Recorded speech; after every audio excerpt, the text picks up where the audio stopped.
welcome to our channel.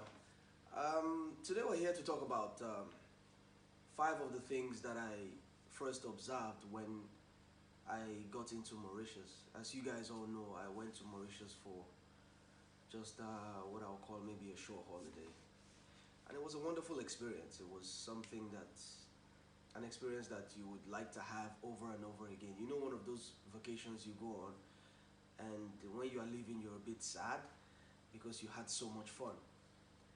But having said that, I want to give you 5 of the first things I observed actually when I first got into Mauritius. And one of those things are the air. The first thing I immediately noticed was that the air was very nice. When I say the air, it means unlike in most busy cities like here where we live, there's a lot of buildings, so there's a lot of congestion, so there's pollution in the air, so the air is not really clean. But one of the first things I observed over there was the air was extremely clean. It was very clean.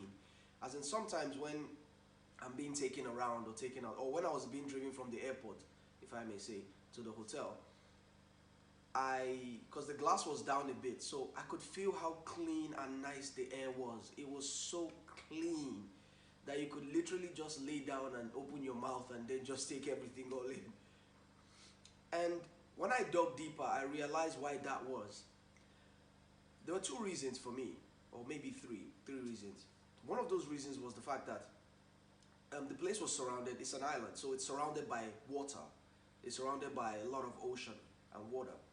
And then the second reason is that I noticed that there were a lot of green grass, a lot of, like, you could drive past, you could drive an hour and then all you would see is just green grasses, trees, hills, and no buildings. So that in itself helps that narrative and make sure that the environment and everywhere is clean. Another thing that I observed was, what was the second thing? Yeah, the people. The people are very friendly. Like, coming from where I'm coming from, where we are naturally, or we have our own aggression towards life, and that's partly because of how things are in this country. I noticed that the people are very calm, they are very friendly, they are very, one day I went out and I saw this, I was looking to buy natural juice. I think it was the day I went to, I can't remember, Cordon Waterside or something. So I went to this stand, and then there was this young, pretty girl in that stand. And you could see her working in that stand, that juice stand, and she was very happy. She wasn't aggressive, she was very, very, very happy. And I was amazed that, you would think if you see someone working in a juice stand in this part of the world, or in this country, the person will probably be angry and frustrated. But the person was very happy. So the people are very welcoming, very kind, and very calm. You don't even notice their men because their men are so relaxed about life. They are so relaxed, so you don't really notice them. And so also is their women. Their women are very friendly, very nice, very kind, and very welcoming.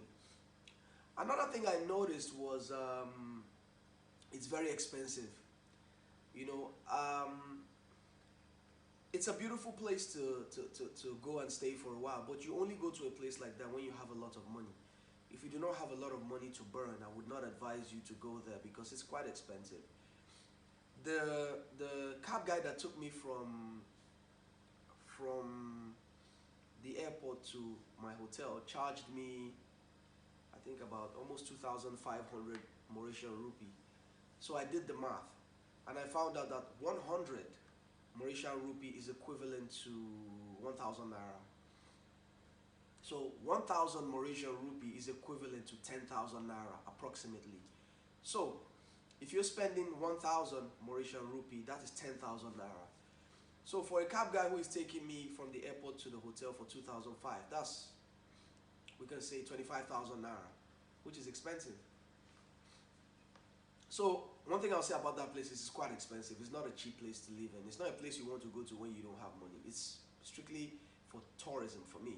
A place where you just go, you just chill, you just spend money, and you just relax. What else did I learn? It's not a very big, the country is not so populated. They are quite small. Someone told me one time that they only have a population of about 1.3 million people. They're very, in terms of population size, they're very small.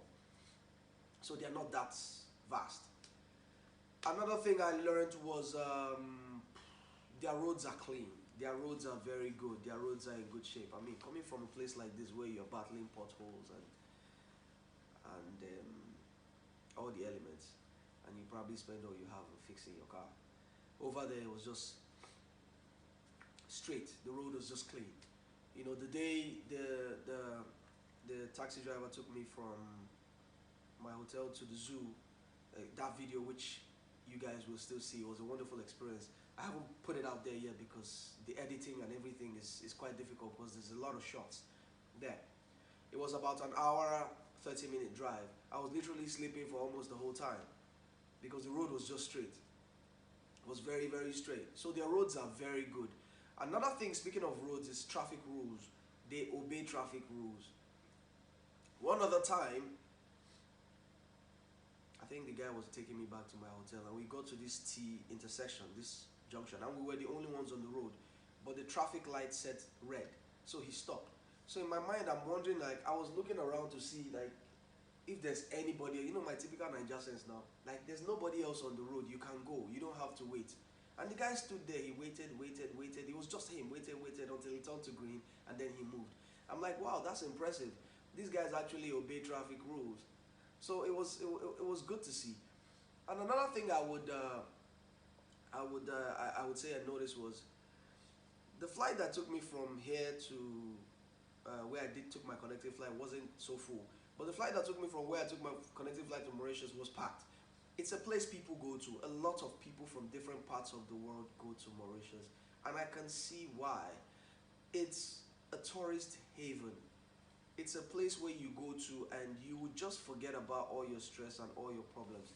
Even though for the most part I was working, I was trying to get you guys all the best videos I could, which was very demanding because for the most part, I have so much content that I got from that trip alone that not what you've seen is just a little bit of it. There's just so much content.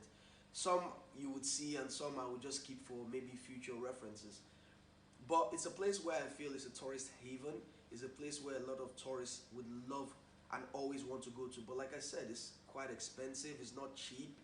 It's not a place that you just wake up and say you want to go to if you don't have money. You need to have a lot of money. What else would I say I observed? The people are friendly. What else? Even when I went to the market, you would think the typical market setting would be tense, aggressive, and it wasn't so. It was just calm. Everybody was just going about their business. Some were taking pictures, some were just talking, some were just... So it was just a very chilled experience. So this is some of the first things I observed about these people, and in subsequent videos I would probably give you more in-depth analysis of what the country is about in terms of, how they live their life, economy-wise, and whatnot. But for now, this is what I thought to give you people and get it out of the way. And I want to thank you guys for being with me through this trip. I want to encourage you guys to still subscribe, still watch my videos, share my videos, because there's a lot more interesting content coming your way. I'll see you guys again next time. Bye.